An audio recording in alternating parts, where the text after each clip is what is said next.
G'day guys, how we all doing? Happy that it's over? Pissed off that they had to fuck up a whole heap more stuff before that happened?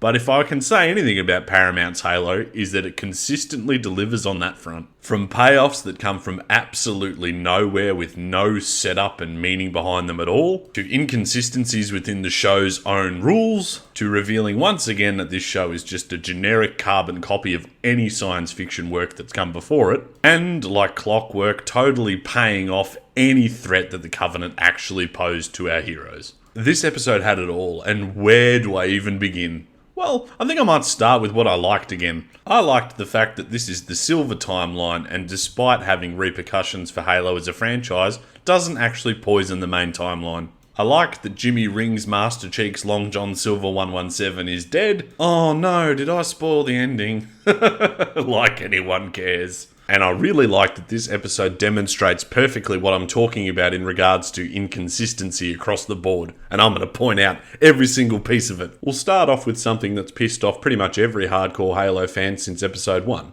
The episode opens with John coming to after being concussed from the explosion due to the magic bullshit device. It would have been really helpful to be wearing that, champ, but anyway. I'm not sure who was responsible for the structural engineering and architecture of FleetCom, but the only real damage caused by the magic bullshit device's shockwave seems to be a shitload of dust, and in select rooms some big random pillars that have fallen over. Super Nerd doesn't seem to be any worse for wear, and she informs Master Chief's Jimmy Ring Silver Timeline 117 that Dildo Lord has escaped with a magic bullshit device. Cut to Dildo Lord escaping with the magic bullshit device, and she commandeers a pistol from one of these guards, shoots him in the body armor which somehow kills him, and then threatens the next dude. This dude tells her where the Phantom is, and fortunately she knows how to navigate this place in the dark with all the dust, and she escapes. Maybe that's why Long John Silver never wears his armor, because if that fucking armor can't even stop a 9mm, what's the point of it? Also, quick nitpick, why are the guards wielding what looks like a fucking 9mm Beretta rather than something that's actually from the Halo canon? You know what? No, I'm going to talk about this now. Half the bloody weapons in this show look like they've come straight out of the 21st century, from AK-74s to M4s to AR-15s and all the rest of it. I know that not every single weapon in this universe would look like it's been manufactured for the UNSC, because it doesn't look like that in real life either,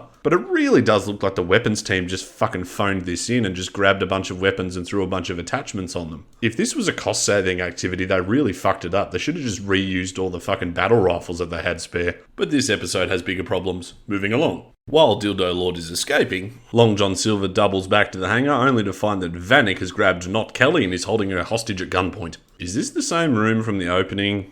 Did she move and get caught? Did Vanek wake up and capture her? Oh, you know what, who cares? Long John and Not Fred then have a discussion about how Dr. Halsey kidnapped them as children. Not Fred doesn't want to believe it, Riz is a little bit conflicted as well, and I'm beginning to question why they have emotional suppressive pallets in their bodies to begin with if they can't follow orders. They have a little bit of a Mexican standoff, and then Not Johnson turns up at the exact right moment to tell them it's all true. Then, conveniently remembering that the Covenant are the main bad guys in this series and not the UNSC's infighting, John implores them to put aside their weapons and go recover the magic bullshit device before the Covenant win the war. What fucking war? I am sick to death of them casually referencing the Human Covenant War like it's a big deal when they haven't fucking shown any of it. Let me show you the war according to this show. We've been fighting these alien creatures for years and we still have no idea what they want, where to find them or how to beat them. I spent my time trying to understand the aliens that attacked your outpost. Yours isn't the first planet to face the Covenant, and unfortunately, it won't be the last. If we don't all join together, I don't know how we're gonna stop them. And then you kidnapped me to force me to say it was all the aliens. And the entire encounter was recorded. You people can make video look like anything. Chief is not only a valuable battle asset, he's a symbol for the whole war effort. Punishment not only puts him out of commission, it could be very bad for morale. I lost my whole family when I was just a little younger than you are now. Lost my whole planet to the Covenant. Everyone I love until I met Sauron. I've been to some of these planets. There were Spartan deployments to 23 of these planets. We lost Nora 098 on Memora. Is the artifact bringing up memories of Nora 098? No. That does not amount to a fucking galactic conflict, especially when you've got fucking scenes like this. So these are the aliens. Ugly bastards.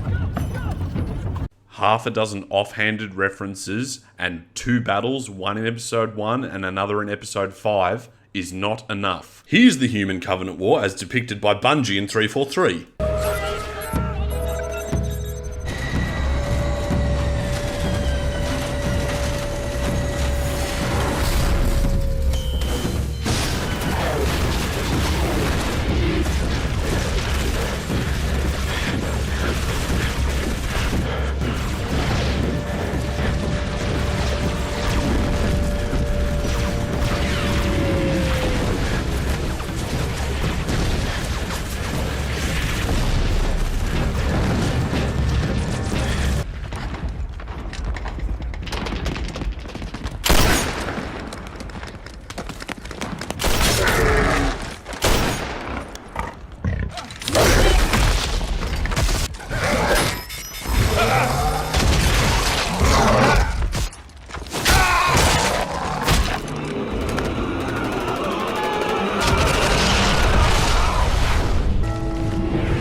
How the fuck do 3 live-action trailers, no longer than fucking 10 minutes each, get this point across quicker and more concisely and with more meaning than this show did in 9 episodes? What the fuck did they spend all their money on? It certainly wasn't the fucking quality of writing. But hey, I guess so long as we get some B-grade CGI action at the end of this episode, it makes it all worthwhile, right?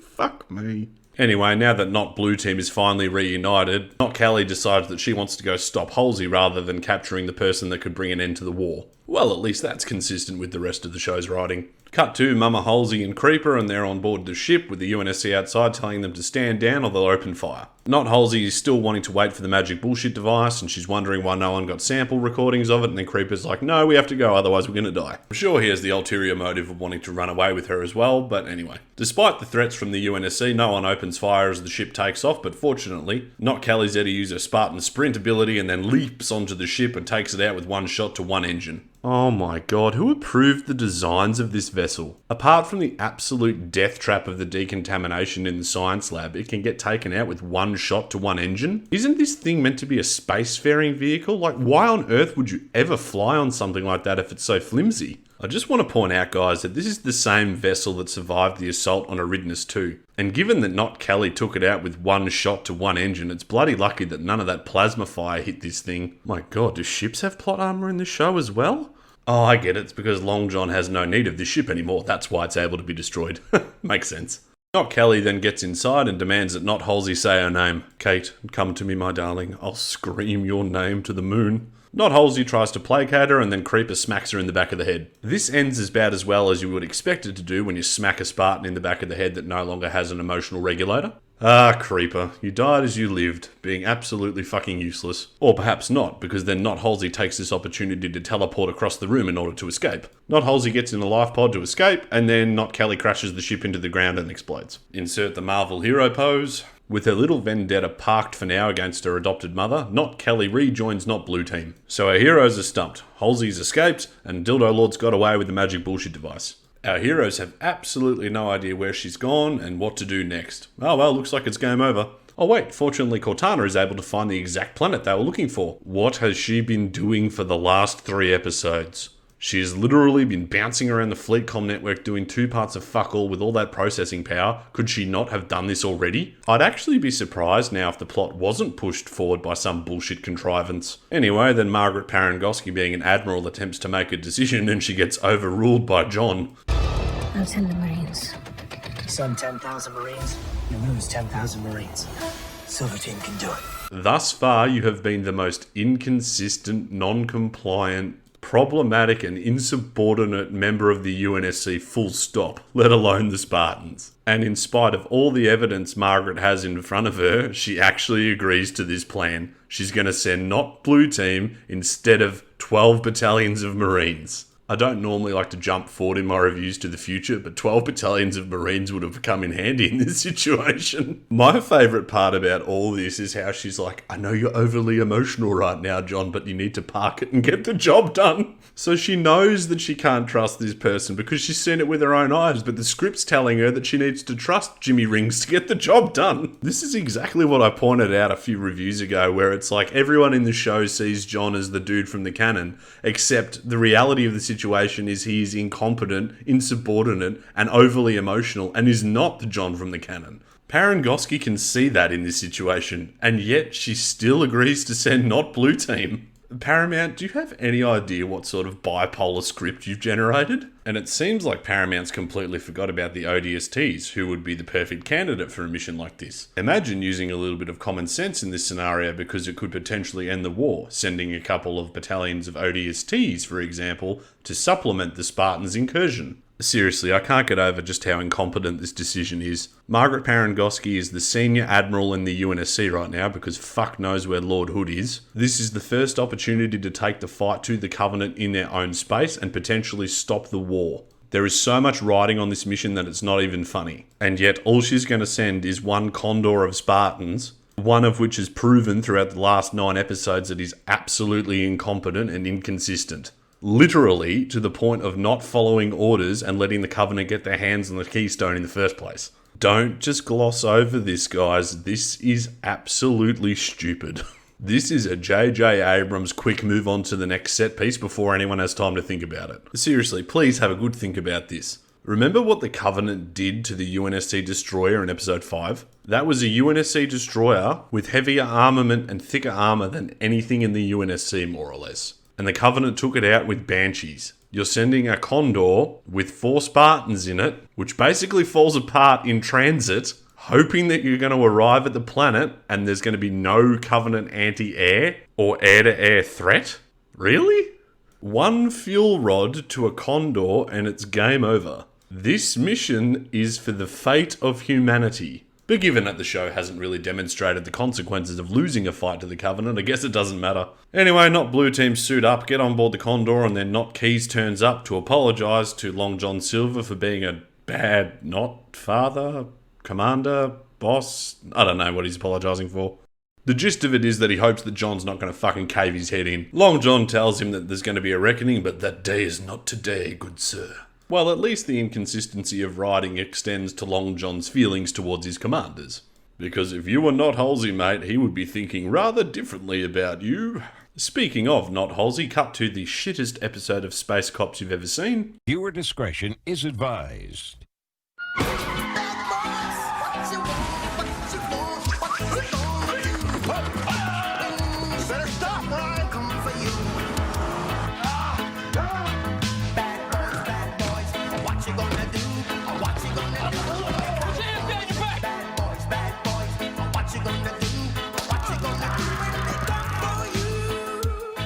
Is filmed on location with the men and women of law enforcement. All suspects are innocent until proven guilty in a court of law. Cut to the Holy Covenant planet of Antioch. although it's probably called Covenant City on the planet of Covenant. And Dildo Lord's brought the Keystone back to her Covenant daddies and asks if there's still a place for her on the Great Journey. There's a little bit of smack talk between the hierarchs, and then old Mercy's like, Of course, I wouldn't part with my favorite sex toy. or would he?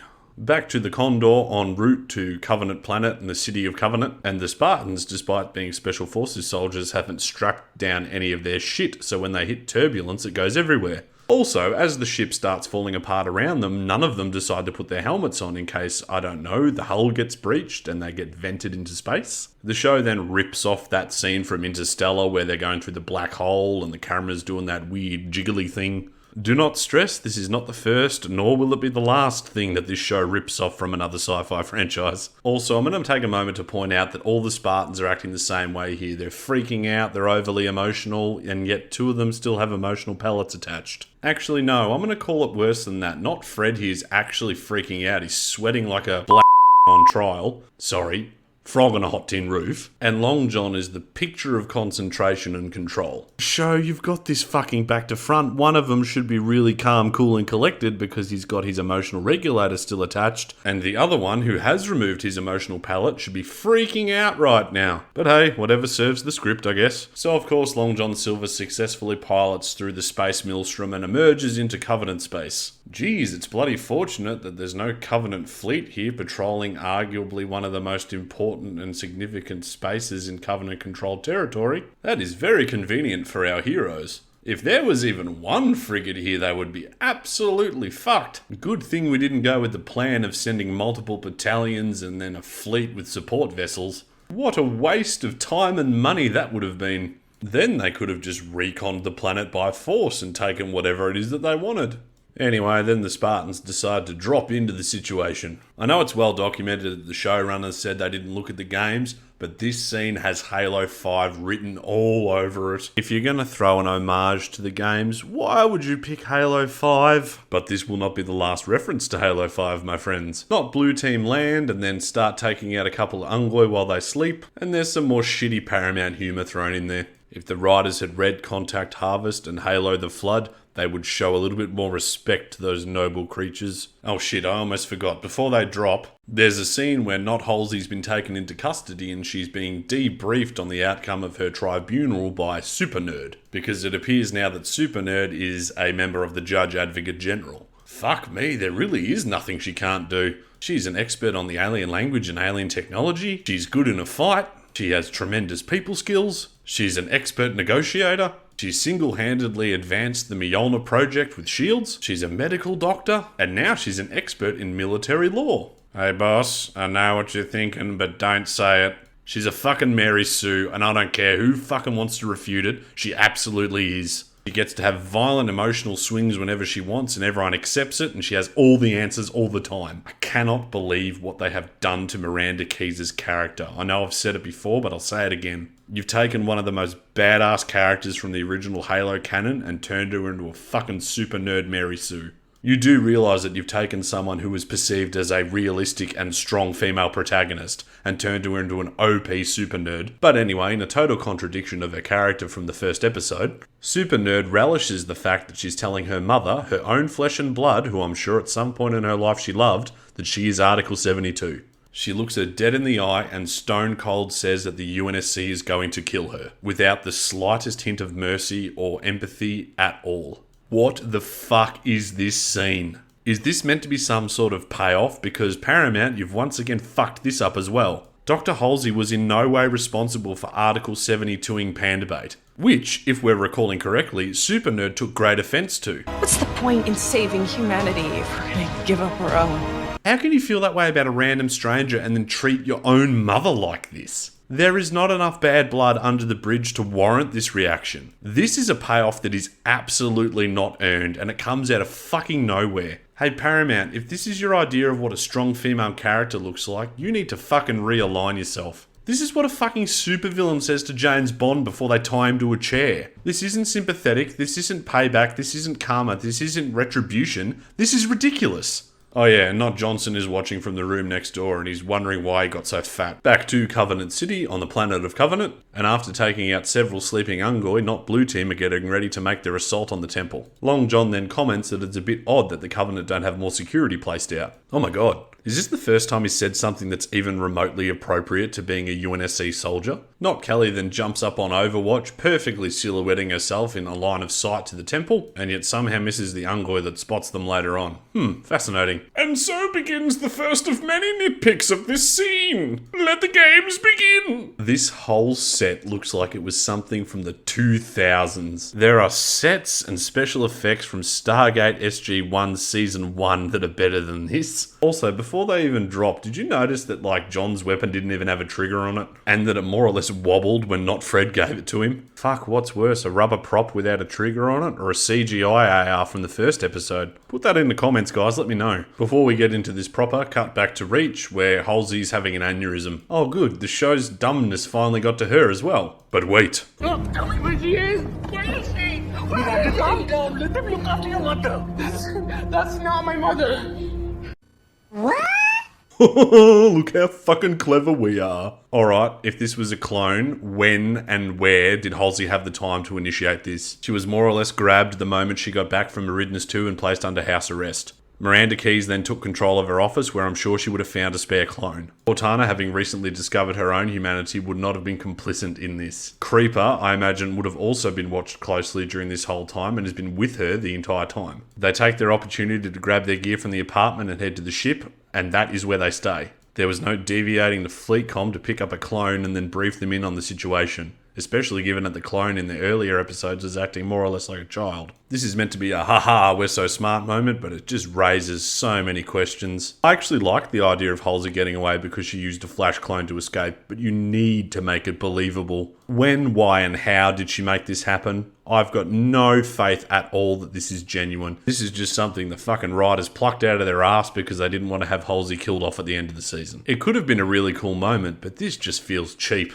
Also, Super Nerd's acting here is absolutely outstanding. Is she trying to cry? Is she trying to be angry? She looks like a toddler that's been told she can't have her favourite toy anymore. No hate to the actress, this is just another thing I chalk up to bad direction. Back to the city of Covenant on the planet of Covenant at the Temple of Covenant. Let the nitpicks continue! You guys notice that Pablo's always walking around with slightly cocked knees? I know in this instance he's meant to be halo crouching, but I noticed it in the first episode and then I couldn't not notice it after that. Allegedly he's had a couple of injuries to his back and knees, so I guess I won't harp on it too much, but once you notice it, it's really distracting. Anyway, one of the elites slips the keystone into the bigger keystone, Mackie has an orgasm, and then John gets down with it. His jig does not go unnoticed by a little Ungoi that's sitting up on the balcony, and despite having perfect line of sight to that Ungoi, having seen Chief, Not Kelly doesn't take the shot until the little bastard lets everyone know that they're there. Surely you'd take the shot ahead of time and then just tell Chief that they need to go loud and use the element of surprise.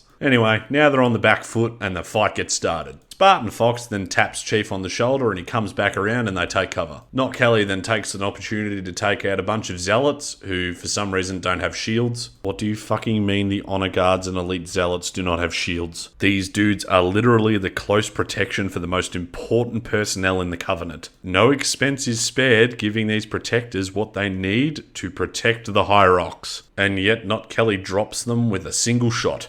As I said, this show was written by people who've watched Halo being played on easy. Not Kelly's loud banging then alerts the... Sorry, I've just thought about her banging really loudly, and the thought is very pleasing to me. One moment, team.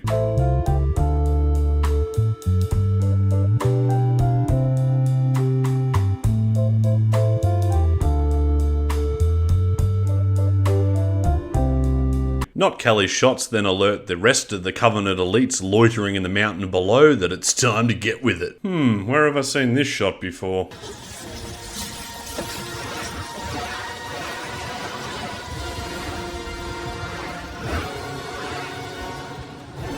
As I said before, it's not plagiarism, it's an homage. Also, please note how quickly these elites cover the distance from the base of the mountain to the top of the mountain and how far that is, given the gradient. and then just watch how long it takes them to get from the summit to the temple. The Spartans then fall back to the temple with some very accommodating accuracy from the incoming elites, only to be met by a squad of brutes. Gonna do superhero landing. Wait for it. Woo! Superhero landing. And of course, all the Spartans take a moment to appreciate the landing before opening fire. This is a common trend throughout this fight where people just stand there and wait for stuff to happen. I don't know whether to attribute the blame for this to the director or the fact that the studio maybe thought that modern audiences can't follow what's happening and they need stuff pointed out to them. Regardless, once you notice it, you can't unnotice it. I'm not sorry. The elites are still coming, by the way. Craig then turns up and Long John and Spartan Fox get to take a moment to have a look at him where nothing affects them. Spartan Fox then has a crack at him and gets an absolute arse smacked, and then the other brutes that are fighting John get sick of him staring dumbly at something and then hit him as well. Further proof that the silver timeline is being played on easy as John gets smacked in the back of the head and doesn't die. God, working jellyfish, what do you even want? This is literally a canon accurate John. This is like frame for frame exactly what he looked like at the opening of Halo 4. Why are you always complaining about this? Because it's stupid, poorly choreographed, and not consistent with anything I know and love about Halo. We get some more first-person action to remind us that this is based on a game that we all knew and loved, and that Paramount have absolutely butchered it. That's right, fuck off you pseudo-intellectual tuner. If you are a Halo fan, please stop trying to justify this show as a good hit out. It is not. Everything about it is so fucking lazy and superficial that I can't believe it got greenlit. Long John Silver then dispatches his brutes on easy and then has a crack at Craig. Unfortunately for Long John, this must be a predetermined cutscene because Craig grabs him, throws him away, and then starts to squish his little head. The pressure then causes John's visor to crack, just like in Halo 5, because that went down an absolute treat when they did it in that game. Why are you trying to prop up your show with references to a game that is everyone's least favourite? Anyway, not wanting to be upstaged by a male character, Dildo Lord decides that she's going to grab the keystone in order to save Long John. The elites are still coming, by the way. True to form, the magic bullshit device detonates and then launches all the Sangheli off the edge of the mountain.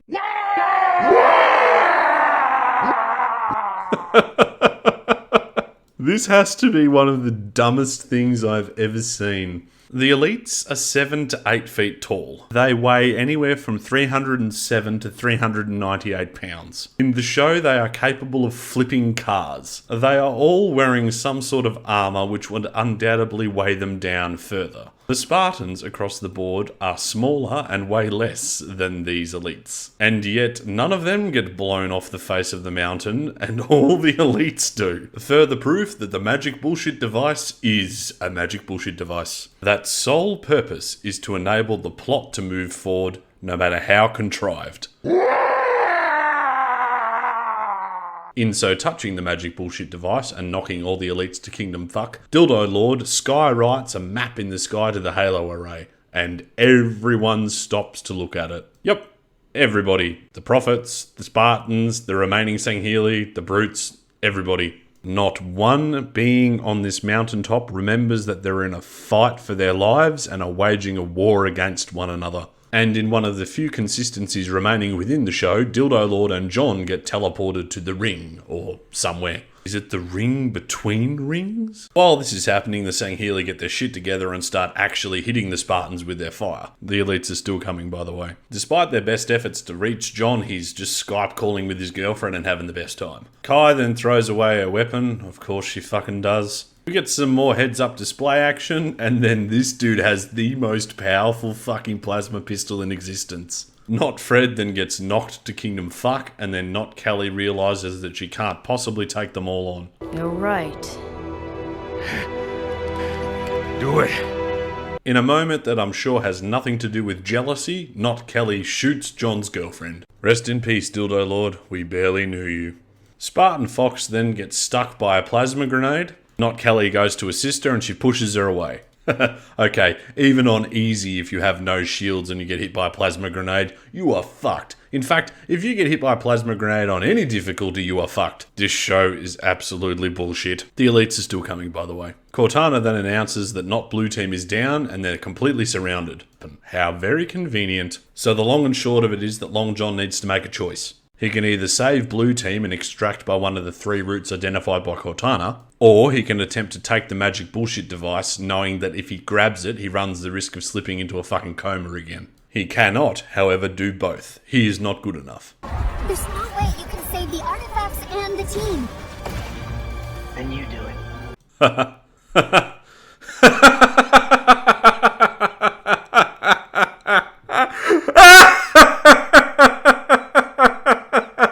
Someone better pick up the phone because I fucking called it. Yep, that's right. John kills himself so Battle Angel can take over his body. But fortunately, Cortana is absolutely true to her word. She delivers some more B-grade CGI action that's going to appease people that enjoy this show, before grabbing the magic bullshit device, shepherding the Spartans to the Condor that she's remote piloting, before getting the hell out of there. Wait a fucking minute. Did Cortana have the ability to pilot the Condor the entire time? You mean to tell me that not Blue Team could have had air support this entire time, but Cortana didn't do it because... reasons? This nitpick pleases the Emperor! I could be really mad at this realization, but all it does is highlight what I've been pointing out this entire time. Long John Silver is an absolutely useless commander and soldier, and the fact that he had to die before he made any smart decisions on the battlefield really demonstrates just how fucked this show is. But what happens next is absolutely remarkable. All of a sudden, Canon John appears in the show. Spartan Fox is on the floor, dying from the plasma grenade that she took, even though she should be in about 400,000 pieces. And Canon John just goes, "Quit your wailing," grabs a blowtorch and cauterizes the wound. He then stands up, refuses to elaborate, moves to the cockpit and begins to pilot them home. Insert a voiceover from Not Halsey, who funnily enough has escaped the city of Reach on the planet of Reach and is now on a beach next to the city of Reach. And she's talking about the potential of the human species while doodling in her journal. Let's take a close look at the drawings in that journal real quick. In the journal that I have with the corresponding drawings and pages, that date says 2549, November the 7th. What a fitting analogy for the show. Hey Paramount, that little prop that you have there is one of the most lore-rich sources of material available to a Halo fan. The lore present in that journal often supersedes the Halo encyclopedia. Several of the entries in that diary were ripped straight from the Bungie Bible, the same Bungie Bible that Eric Nyland used to write the Fall of Reach novel, the novel that should have been adapted for this series that you spat in the face of, a novel that points out how stupid half of your plot contrivances are in the first few chapters. That journal is more than a prop.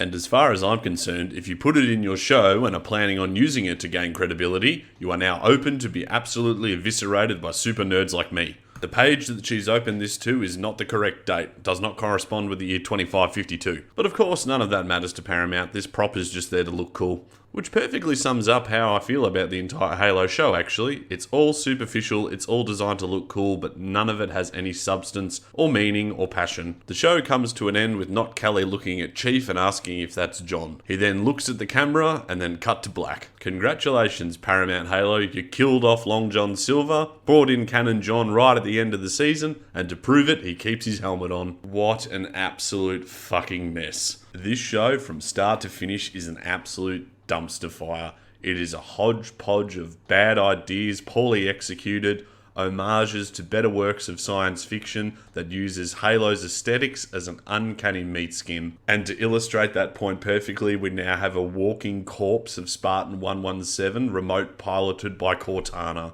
What an absolutely perfect analogy. From the show's inability to define the parameters of the Human Covenant War and set stakes on any real level at all, to the show focusing on subplots and payoffs that probably needed 2 to 3 seasons of build-up, like the deconstruction of the Spartan program, the demonizing of Halsey's character, and the possibility that John could have feelings for someone who's not Cortana, and rushing to them so quickly that they forgot to lay the groundwork of what makes those payoffs important in the first place, highlights how poor the writing of this show is. It is a show that wanted to grapple with huge ideas about the morality of war and super soldiers, but didn't have any idea of how to execute it. If you are going to set up the Spartans as ultimately a necessary evil, you need to show them being awesome and winning the war first. You probably also should have looked into the fact that the Spartans were created to fight human insurrection. It's very fitting that Halsey narrates the end of the show talking about what's been lost. and all of it was lost at the hands of human stupidity within the UNSC. It had very little, if not nothing, to do with the Covenant. Anything that had weight within the Halo canon was passed off as a throwaway line to add to the family drama between the Keysers and Halsey. Any decision made by anyone in a position of power within the UNSC was ridiculous and didn't make any sense, and we spent the entire show learning about John's humanity, and all we learned is that he is an insubordinate, incompetent moron who isn't fit to wear the armor of Master Chief. I could continue to rant about what a big letdown this is by Paramount and Showtime, but I feel like I've already covered all my major points throughout the series review. There was plenty of stuff I left out, like DMRs and battle rifles being fully auto, the Covenant not having any ground vehicles, and the display on John's assault rifle itself not corresponding to how many bullets he fired at any given time. Or that Not Blue team just seemed to ignore the fact that the Prophets were there. But if I was to sum up my thoughts on the series as a whole, I would say that this is a corporate cash grab that sacrificed the IP of Halo on the altar of corporate greed. I think the main reason I dislike this series so much is that I can see straight through it as a passionless cash grab. I'm generally pretty forgiving and accepting of projects if there's passion behind them and they still screw it up, but I do not think that applies here. But remember, I'm just a brainless lump who's happy this series is over and that the Silver timeline isn't going to poison the main canon. Halo. It's finished. No. I think we're just getting started.